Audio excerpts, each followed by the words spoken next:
राधे राधे। स्वागत है आपका आज की कथा के अगले अंक में, जहां हम जानेंगे नरक कुंडों और उनमें जाने वाले पापियों तथा उनके पापों का वर्णन।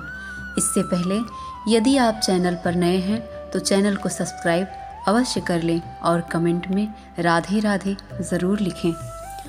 भगवान नारायण कहते हैं, नारद, रविनंदन धर्मराज ने सावित्री को विधि पूर्वक विष्णु का महामंत्र देकर अशुभ कर्म का विपाक कहना आरंभ किया। धर्मराज ने कहा, पतिव्रते, मानव शुभ कर्म के विपाक से नरक में नहीं जा सकता। नरक में जाने में कारण है अशुभ कर्म का विपाक। अतएव अब मैं अशुभ कर्म का विपाक बतलाता हूँ, सुनो। नाना प्रकार के स्वर्ग हैं। प्राणी अपने अपने कर्मों के प्रभाव से उन स्वर्गों में जाते हैं। नरकों में जाना कोई मनुष्य नहीं चाहते, परंतु अशुभ कर्म विपाक उन्हें नरक में जाने के लिए विवश कर देते हैं। नरकों के नाना प्रकार के कुंड हैं। विभिन्न पुराणों के भेद से इनके नामों के भी भेद हो गए हैं। ये सभी कुंड बड़े ही विस्तृत हैं। पापियों को दुख का भोग कराना ही इन कुंडों का प्रयोजन है। वत्से, ये भयंकर कुंड अत्यंत भयावह तथा कुत्सित हैं। इनमें 86 कुंड तो प्रसिद्ध हैं, जो संयमनीपुरी में स्थित हैं। इनके अतिरिक्त कुछ अप्रसिद्ध भी हैं। साध्वी, उन प्रसिद्ध कुंडों के नाम बतलाता हूँ, सुनो। वहिन कुंड, तप्त कुंड, भयानक क्षार कुंड, बिट्ट कुंड, मूत्र कुंड, दुस्सह श्लेष्म कुंड, गर कुंड, दूषिका कुंड, वसा कुंड, शुक्र कुंड, अशुक्र कुंड, कुत्सित अश्रु कुंड, गात्रमल कुंड, कर्ण बिट कुंड, मज्जा कुंड, मांस कुंड, दुस्तर नख कुंड, लोम कुंड, केश कुंड, दुखद अस्थि कुंड, ताम्र कुंड, महान क्लेशदायक प्रतप्त लौह कुंड, तीक्ष्ण कंटक कुंड, विघ्नप्रद विष्णु कुंड, धर्मगुंड, तप्त सुरा कुंड, प्रप्ततैल कुंड, दुर्वाहंत कुंड, कृम कुंड, ऐसे अनेक नाना प्रकार के पापियों को दुख देने वाले नागनवेशनन कुंड हैं। सावित्री, ये सभी कुंड पापियों को क्लेश देने के लिए निर्मित हैं। 10 लाख किंकरगण सदा इनकी देख रेख में नियुक्त रहते हैं। उन किंकरों के हाथों में दंड, शूल और पाश रहते हैं। वह भयंकर एवं मदाभिमानी किंकर हाथों में भयावह गदा और शक्ति लिए रहते हैं। उनमें दया का नाम तक नहीं रहता। उन्हें कोई किसी प्रकार भी रोक नहीं सकता। उन तेजस्वी एवं निर्भीक अनुचरों की तांबे के सदृश रक्त वर्ण की आँखें कुछ कुछ पीले रंग की हैं। योगा सिद्धि से संपन्न होने के कारण वे नाना प्रकार के रूप धारण कर लिया करते हैं। मृत्यु काल उपस्थित होने पर समस्त पापी जीवों को वे स्वयं दिखाई पड़ते हैं। शिव, देवी, सूर्य और गणपति के उपासक तथा अपने कर्मों में निरत रहने वाले सिद्ध एवं योगी पुरुषों को अपने पुण्य प्रभाव से उनके सम्मुख नहीं जाना पड़ता। जो अपने धर्म में सदा निरत रहते हैं, जिनका हृदय विशाल है तथा जो पूर्ण स्वतंत्र हैं, जिन्हें स्वप्न में भी कहीं भी इष्ट देव का दर्शन प्राप्त हो सका है, ऐसे वैष्णव पुरुषों को वह बलवान एवं निशंस किंकर कभी दिखाई नहीं देते। साध्वी, इन कुंडों की संख्या का निरूपण तो कर चुका। अब इन पापियों को किन कुंडों में जाना पड़ता है उन्हें बताता हूँ, सुनो। साध्वी, भगवान श्री हरि की सेवा में संलग्न रहने वाले पुण्यात्मा, योगी, सिद्ध, व्रती, तपस्वी और ब्रह्मचारी पुरुष नरक में नहीं जाते। यह ध्रुव सत्य है। जो शक्तिशाली मनुष्य बल के अभिमान में आकर खलता के कारण अपने कटु वचनों के द्वारा बांधवों को दग्ध करता है, वह अग्निकुंड नामक नरक में जाता है। उसके शरीर में जितने रोम होते हैं, उतने वर्षों तक उसे उस नरक में वास करना पड़ता है। फिर वह 3 बार पशु योनि में जन्म पाता है। जो मूर्ख मानव घर पर आए हुए भूखे और प्यासे दुखी ब्राह्मण को भोजन नहीं देता, वह तप्त कुंड नामक नरक में जाता है। अपने रोम के बराबर वर्षों तक उस दुखप्रद नरक में वास करने के पश्चात 7 जन्मों तक वह पक्षी होता है। जो मनुष्य रविवार, सूर्य संक्रांति, अमावस्या और श्राद्ध के दिन वस्त्रों को क्षार पदार्थ से धोता है, उसे सूत के बराबर वर्षों तक क्षार कुंड में रहना पड़ता है।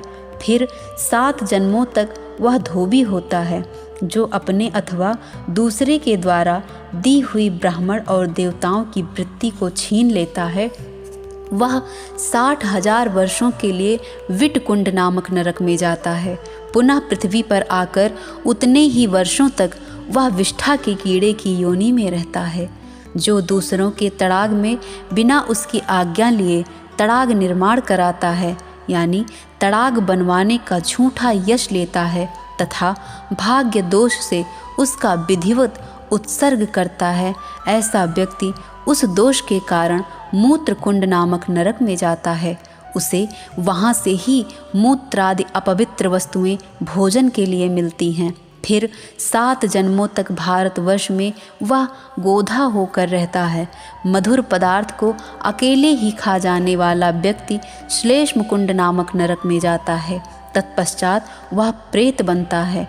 जो माता पिता, गुरु स्त्री, पुत्र पुत्री अथवा अनाथ का भरण पोषण नहीं करता, वह गरल विषकुंड नामक नरक में जाता है और पूरे 1000 वर्षों तक उसे खाने के लिए विष ही मिलता है। तत्पश्चात वह भूत योनि में जाता है।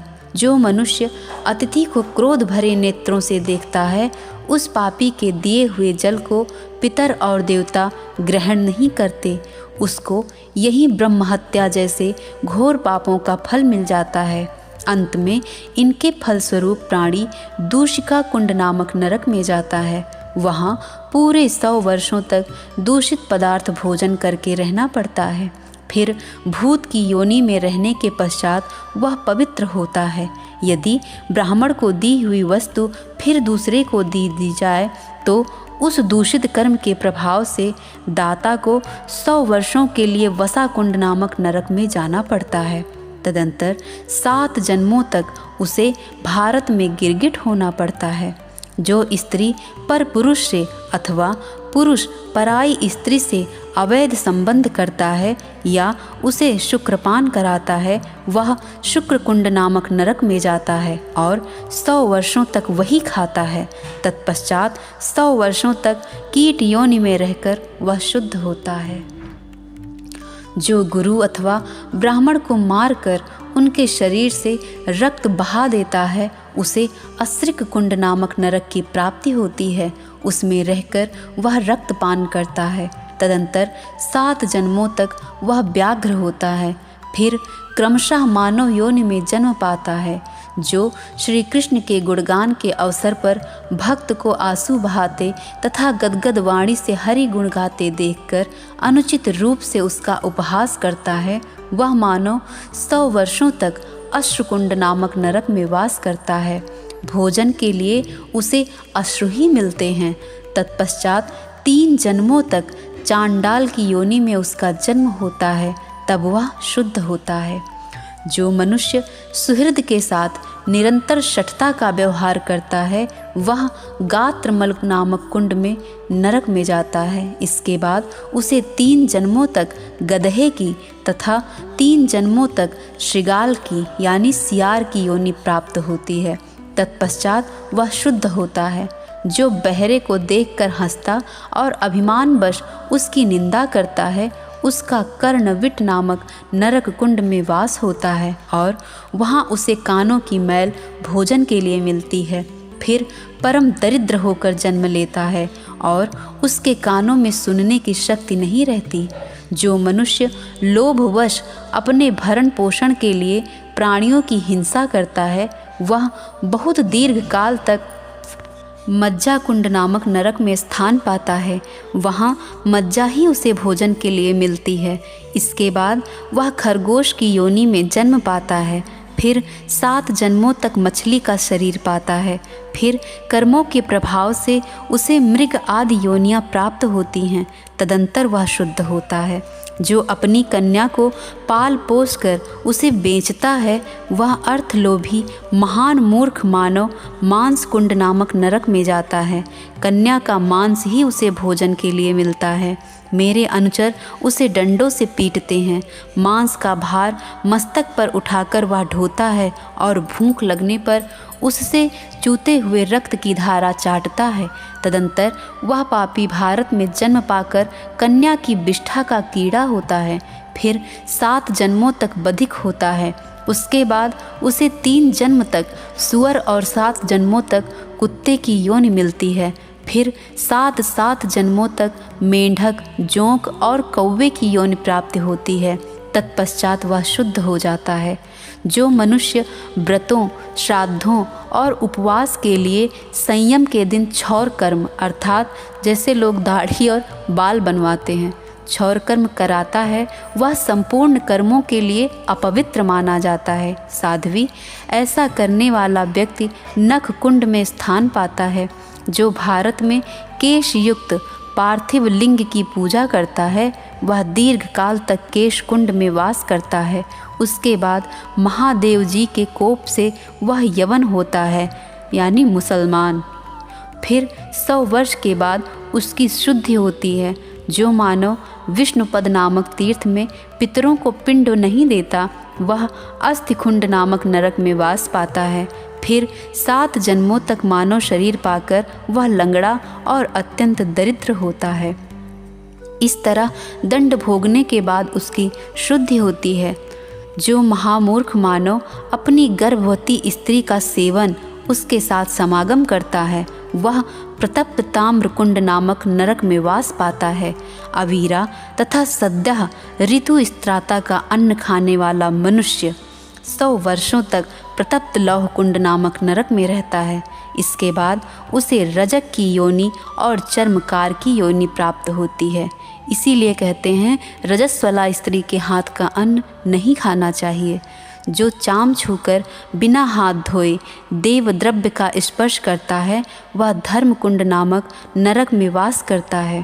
जो बिना निमंत्रण मिले शूद्र के घर जाकर उसका अन्न खाता है वह ब्राह्मण तप्त सुरा कुंड में स्थान पाता है। जो कठोर वचन कहकर सदा स्वामी को कष्ट पहुंचाता है वह तीक्ष्ण कंटक नामक नरक कुंड में कंटक भोजी बनकर वास करता है। मेरे दूत उसे डंडे से कष्ट पहुंचाते हैं। जो निर्दयी व्यक्ति प्राणी को विष देकर मार डालता है वह 1000 वर्षों तक विष भोजी होकर विष कुंड में रहता है।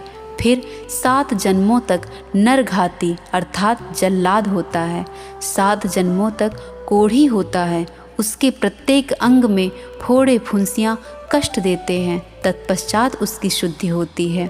जो पुण्य क्षेत्र भारतवर्ष में जन्म पाकर बैल जोतने वाला व्यक्ति डंडे से बैल को स्वयं मारता है अथवा भृत्य द्वारा मरवाता है वह प्रतप्त तप्त तैल नामक नरक कुंड में रहता है। उस बैल के जितने रोए होते हैं उतने वर्षों तक उसे बैल होकर कष्ट भोगना पड़ता है। साध्वी, जो निर्दयी व्यक्ति डंडे से, लोहे से अथवा बंसी से प्राणी की हिंसा करता है वह युगों तक दंत कुंड नामक नरक में स्थान पाता है। इसके बाद मानव यौन में जन्म पाकर उदर रोग से दुखी होता है। जो ब्राह्मण मांस मछली खाता तथा श्री हरि के नैवेद्य की वस्तु उन्हें अर्पण किए बिना ही चट कर जाता है वह कृमिकुंड नामक नरक में जाता है। उसे आहार के रूप में मांस उपलब्ध होता है। तत्पश्चात 3 जन्मों तक उसे म्लेच्छ की योनि मिलती है। जो छोटे बड़े अथवा क्रूर सर्प को मारता है वह मानव सर्पकुंड नामक नरक का अधिकारी होता है। उसे वहाँ सर्प काटते हैं। सर्प का बिट उसे खाना पड़ता है। तत्पश्चात वह सर्प की योनि पाता है। इसके बाद थोड़ी आयु वाला मानव होता है। उसके शरीर में दाद आदि चर्म रोग होते हैं। फिर वह सांप के काटने पर बड़े क्लेश से मृत्यु को प्राप्त होता है। ब्रह्मा के विधान में रक्तपान जिनकी जीविका ही निश्चित है उन मच्छर आदि क्षुद्र जंतुओं को जो मारते हैं, वह मृत जीवों के मशकुंड और दंशकुंड नामक नरकों में निवास करते हैं। दिन रात वह जंतु उन्हें काटते रहते हैं, उन्हें खाने को कुछ मिलता नहीं। तदुपरांत उस क्षुद्र जंतु की योनि में उनका जन्म होता है। फिर वे अंगहीन मानव होते हैं। जो दंड ना देने योग्य व्यक्ति को अथवा ब्राह्मण को दंड देता है, वह वज्रदंशकुंड नामक नरक में जाता है। उसमें कीड़े ही कीड़े रहते हैं, उसे कीड़े खाते हैं और वह हाहाकार मचाया करता है। जो मूढ़ भूपाल धन के लोभ से प्रजा को सताता है, वह वृश्चिक कुंड नामक नरक में स्थान पाता है। तत्पश्चात मनुष्य के यौन में उसकी उत्पत्ति होती है। वह अंगहीन और रोगी होकर जीवन व्यतीत करता है। जो ब्राह्मण होकर जीवों के वध के लिए हथियार उठाता है, वह दूसरों का धावन बनकर इधर उधर जाता है। जो कभी संध्या नहीं करता तथा भगवान श्री हरि की भक्ति से विमुख रहता है, वह शर आदि के कुंड में जाता है। बाण आदि से उसके अंग निरंतर छिदते रहते हैं। मद के अभिमान में चूर रहने वाला जो राजा थोड़े से अपराध के कारण अंधकार पूर्ण कारागार में प्रजाओं को मारता है, उसे अपने दोष के फलस्वरूप गोलकुंड नामक नरक में जाना पड़ता है। जो मनुष्य पुण्य क्षेत्र भारतवर्ष में आकर काम भाव से पर स्त्री के वक्षस्थल, श्रोणी, स्तन एवं मुख देखता है, वह काकतुंड नामक नरक में वास करता है। जो मूढ़ मानव भारतवर्ष में जन्म पाकर तांबा और लोहा चुराता है, वह बाजकुंड नामक नरक में स्थान पाता है। मेरे दूत बाणों से उसकी आँख फोड़ देते हैं और उसे डंडों से पीटते हैं। इसके बाद वह 3 जन्मों में नेत्रहीन तथा 7 जन्मों में दरिद्र होता है। भारतवर्ष में जन्म पाकर देवताओं की प्रतिमा तथा देव संबंधी द्रव्य की चोरी करने वाला मानव दुस्तर बंध कुंड नामक नरक में निश्चित रूप से वास करता है। तीखे वज्रों से उसका शरीर दग्ध सा होता रहता है।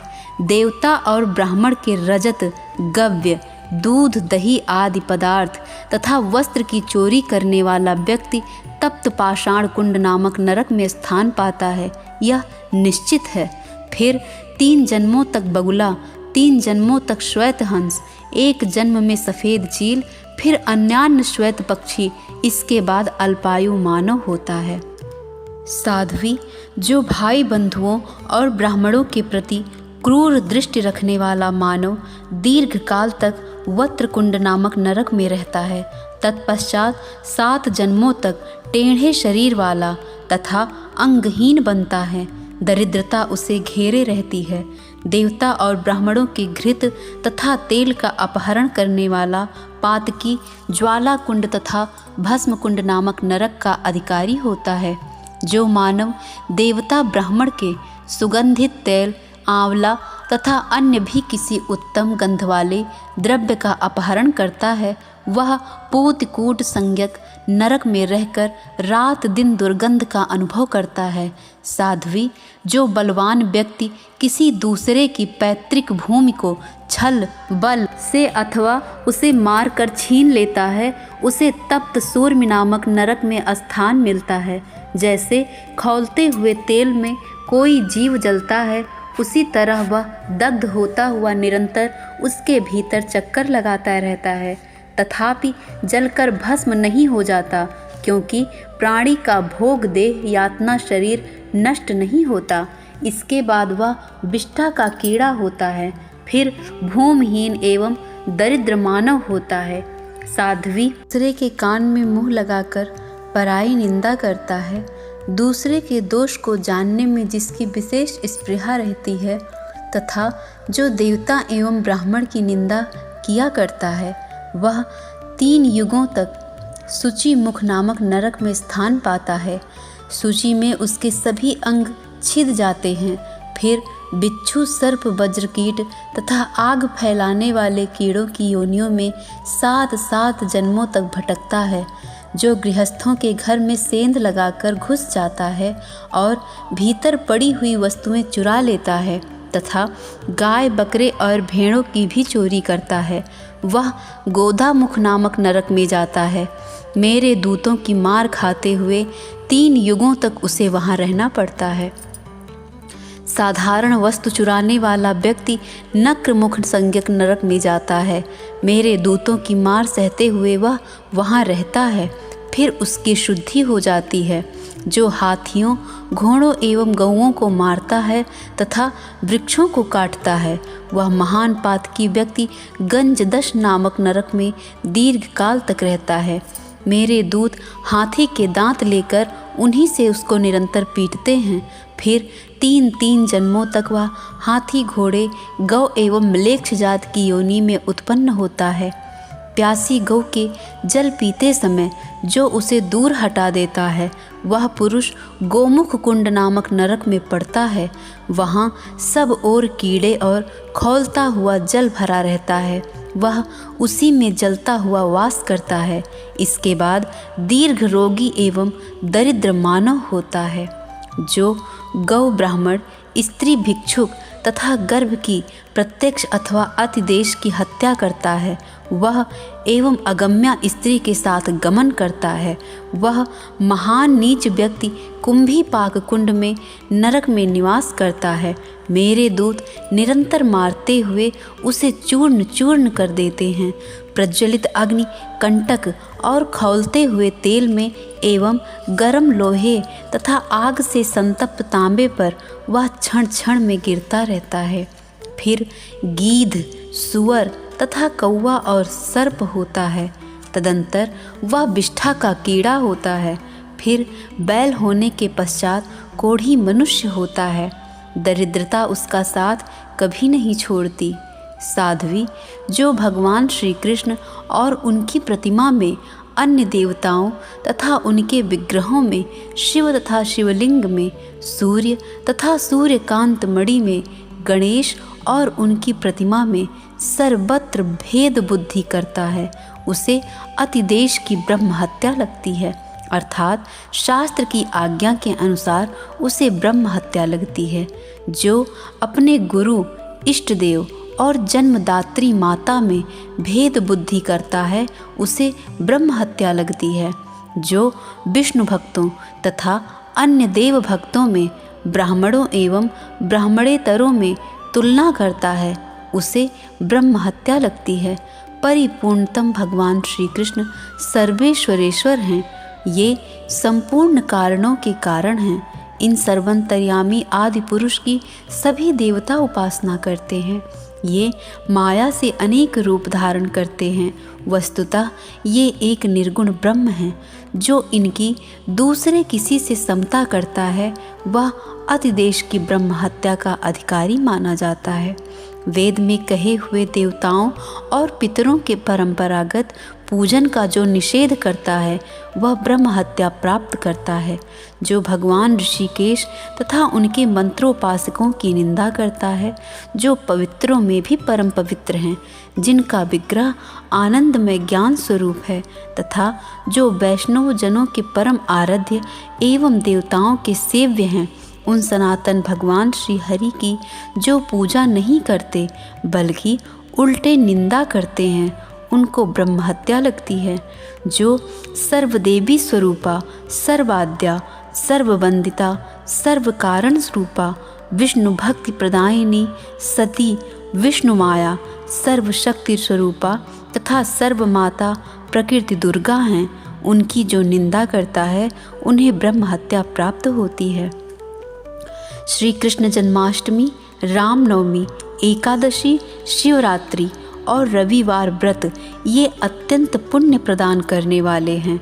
जो ये परम पवित्र 5 व्रत नहीं करते, वह चांडाल से भी अधिक नीच मानव ब्रह्म हत्या के भागी होते हैं। जो भारतवासी मानव अम्बुवाची योग में अर्थात आद्रा नक्षत्र के प्रथम चरण में पृथ्वी खोदते तथा जल में मल मूत्रादि करते हैं, उन्हें ब्रह्म हत्या लगती है। जो समर्थ होकर भी गुरु, माता, भाई, साध्वी स्त्री, पुत्र, पुत्री, तथा अनाथों का भरण पोषण नहीं करता है वह ब्रह्म हत्या का अधिकारी होता है। जो भगवान श्री हरि की भक्ति से वंचित है उसे ब्रह्म हत्या लगती है। निरंतर भगवान श्री हरि को भोग लगाकर भोजन नहीं करने वाला और भगवान विष्णु तथा पुण्यमय पार्थिवेश्वर की उपासना से विमुख रहने वाला ब्रह्म हत्यारा कहा जाता है। अब अतिदेश की गोहत्या बतलाते हैं। कोई व्यक्ति गौ को मार रहा हो, उसे देखकर जो निवारण नहीं करता तथा जो गौ और ब्राह्मण के बीच से होकर निकलता है वह गौ हत्या का अधिकारी होता है। जो मूर्ख डंडों से गौ को पीटता है, बैल पर आरूढ़ होता है, उसे प्रतिदिन गोवध का पाप लगता है। जो पैर से अग्नि का स्पर्श और गौ पर चरण प्रहार करता है तथा स्नान करके बिना पैर धोए घर के भीतर प्रवेश करता है उसे गोवध का पाप लगता है। जो पति अपनी स्त्री का सतीत्व बेचकर जीविका चलाता है और संध्या नहीं करता उसे गोहत्या लगती है। जो स्त्री अपने स्वामी तथा श्री कृष्ण में भेद बुद्धि करती तथा कठोर वचनों से पति के हृदय पर आघात पहुँचाती है उसे निश्चय ही गोहत्या लगती है। जो गौओं के जाने के मार्ग को खोदकर तथा तड़ाग एवं उसके ऊपर की भूमि को जोतकर उसमें अनाज बोता है वह गौ हत्या के पाप का भागी होता है। राजकीय उपद्रव और दैवी प्रकोप के अवसर पर जो स्वामी यत्नपूर्वक गौ की रक्षा नहीं करता बल्कि उसे उल्टे दुख देता है उस मूढ़ मानव को गौ हत्या अवश्य लगती है। जो किसी प्राणी को देव प्रतिमा के स्नान कराने के बाद वहाँ से बहते हुए जल को देवता के नैवेद्य को तथा निर्माल्य पुष्प को लांघता है वह गौ हत्या का भागी होता है। जो अतिथियों के लिए सदा नहीं ही किया करता है, झूठ बोलता है और दूसरों को ठगता तथा देवता और गुरु से द्वेष करता है उसे गौ हत्या का पाप लगता है। जो देव प्रतिमा गुरु और ब्राह्मण को देखकर वेग पूर्वक उन्हें प्रणाम नहीं करता उसे गौ हत्या अवश्य लगती है। जो ब्राह्मण प्रणाम करने वाले व्यक्ति को क्रोध में आकर आशीर्वाद नहीं देता तथा विद्यार्थी को विद्या नहीं पढ़ाता उसे गौ हत्या लगती है। गुरु पत्नी, राजपत्नी, सौतेली माँ, सगी माँ, पुत्री, पुत्रवधू, सास, गर्भवती स्त्री, बहन, सहोदर भाई की पत्नी, मामी, दादी, नानी, बुआ, मौसी, भतीजी, शिष्या, शिष्य पत्नी, भांजे की स्त्री, भाई के पुत्र की पत्नी, इन सबको ब्रह्मा जी ने अत्यंत अगम्या बतलाया है। जो पुरुष काम भाव से इन पर दृष्टिपात करता है उसे अधम मानव कहा गया है। वेदों में उसे मातृगामी कहा गया है। उसे ब्रह्म हत्या का पाप फल प्राप्त होता है। किसी भी सत्कर्म में उसे नहीं लिया जा सकता। वह महापापी अत्यंत दुष्कर कुंभीपाक नामक नरक में जाता है। भद्रे, मैंने नरकों में जाने वाले लोगों के कुछ लक्षण बतला दिए। इन नरक कुंडों से अतिरिक्त नरकों में जो जाते हैं उनका प्रसंग कहता हूँ, सुनो। साध्वी, जो द्विज पुंशली और वैश्या का अन्न खाता है तथा उसके साथ गमन करता है वह मरने के पश्चात कालसूत्र नामक नरक में जाता है। इसके बाद रोगी होता है। एक पति की सेवा करने वाली स्त्री पतिव्रता कहलाती है। दूसरे से संबंध स्थापित करने पर उसे कुल्टा कहते हैं। तीसरे के संपर्क में आने पर उसे धर्षणी जानना चाहिए। चौथे के पास जाने वाली पुंशली मानी जाती है। पांचवें छठे के साथ गमन करने वाली स्त्री की वैश्या संज्ञा होती है। सातवें आठवें के संपर्क में आने वाली युग्मी कहलाती है। इससे अधिक पुरुषों के पास जाने वाली स्त्री को महावैश्या कहते हैं। वह सबके लिए अस्पर्श्य है। जो द्विज, कुल्टा, धर्षणी, पुंशली, वेश्या, युग्मी तथा महावेश्या के साथ गमन करता है वह अवटोद नामक नरक में जाता है। यह निश्चित है। कुल्टागामी 100 वर्षों तक, धर्षणीगामी 400 वर्षों तक, पुंशलीगामी 600 वर्षों तक, वैश्यागामी 800 वर्षों तक, युग्मीगामी 1000 वर्षों तक तथा महावैश्यागामी कामुक मानव इससे 100 गुने वर्षों तक इस अवटोध नरक में वास करता है। यमदूत उस पर प्रहार करते हैं। फिर कुल्टागामी तित्तिर, धर्षणीगामी कौवा, पुंशलीगामी कोयल, वैश्यागामी श्रृगाल, युग्मीगामी सुअर तथा महावैश्यागामी मरघट में सेमल का वृक्ष होकर 7 जन्मों तक पाप का फल भोगते हैं। जो ज्ञानहीन मानव सूर्य ग्रहण अथवा चंद्र ग्रहण के समय भोजन करता है वह अरंतुद नामक नरक में जाता है। वह जितने अन्न के दाने खाता है उतने वर्षों तक उसे उस नरक में वास करना पड़ता है। इसके बाद वह उदर रोग से पीड़ित मानव होता है। फिर गुल्म रोगी, काना और दंतहीन होता है। जो अपनी कन्या का वाग्दान करके किसी दूसरे वर के साथ उसका विवाह करता है वह पांशु भोज नामक नरक में स्थान पाता है। पांशु ही उसे भोजन के लिए मिलता है। साध्वी, जो दान में दी हुई वस्तु को फिर ले लेता है वह पाशवेष्ट नामक नरक में निवास करता है। वहाँ शयन करने के लिए उसे बाणों की शैया मिलती है। मेरे दूतों की मार भी खानी पड़ती है। जो ब्राह्मण को दंड देता है तथा जिसके भय से ब्राह्मण कांपता है वह व्यक्ति प्रकंपन नामक नरक में वास करता है। जो स्त्री क्रोध भरे मुख से रोषपूर्वक अपने पति को देखती तथा कटु वचन कहती है वह उल्का मुख नामक नरक में जाती है। मेरे दूत उसके मुख में उल्का लूक देते हैं और डंडों से उसके मस्तक पर प्रहार करते हैं। इसके बाद मनुष्य योनि में आकर वह विधवा तथा रोगिणी होती है। वेश्या को वेधन कुंड में, युग्मी को दंड ताड़न कुंड में, महावेश्या को जालबंध कुंड में, कुल्टा को देह चूर्ण कुंड में, स्वर्णी को दलन कुंड में तथा धृष्टा को शोषण कुंड में यातना भोगने के लिए निवास करना पड़ता है। साध्वी, ये पापनी स्त्रियां विष्ठा मूत्र आदि अपवित्र वस्तुएं खाकर निरंतर कष्ट भोगती हैं। जो पुरुष हाथ में तुलसी लेकर की हुई प्रतिज्ञा का पालन नहीं करता अथवा झूठी शपथ खाता है वह ज्वालामुख नामक नरक में जाता है। हाथ में गंगा जल तथा शालिग्राम की प्रतिमा ले प्रतिज्ञा करके उसका पालन नहीं करने वाला भी ज्वालामुख नरक का ही भागी होता है।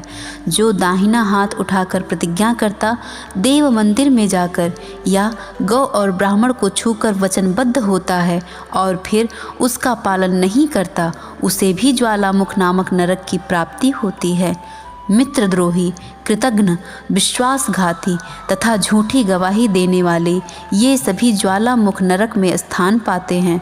वहाँ उन्हें प्रत्यप्त अंगार खाने के लिए मिलते हैं और मेरे दूत उन्हें पीड़ा पहुँचाते रहते हैं। तुलसी छूकर झूठी शपथ खाने वाला 7 जन्मों तक चांडाल होता है। गंगा जल लेकर प्रतिज्ञा करके उसे न पालने वाला 5 जन्मों तक म्लेच्छ होता है। देवी, शालिग्राम का स्पर्श करके की हुई प्रतिज्ञा का पालन न करने वाला 7 जन्मों तक विष्ठा का कीड़ा होता है। देव प्रतिमा को छूकर झूठी शपथ खाने वाला फोड़े का कीड़ा हो जाता है। खुले हाथों देने की झूठी प्रतिज्ञा करने वाला 7 जन्मों तक सर्प होता है। इसके बाद बिना हाथ का मानव होकर फिर शुद्ध होता है।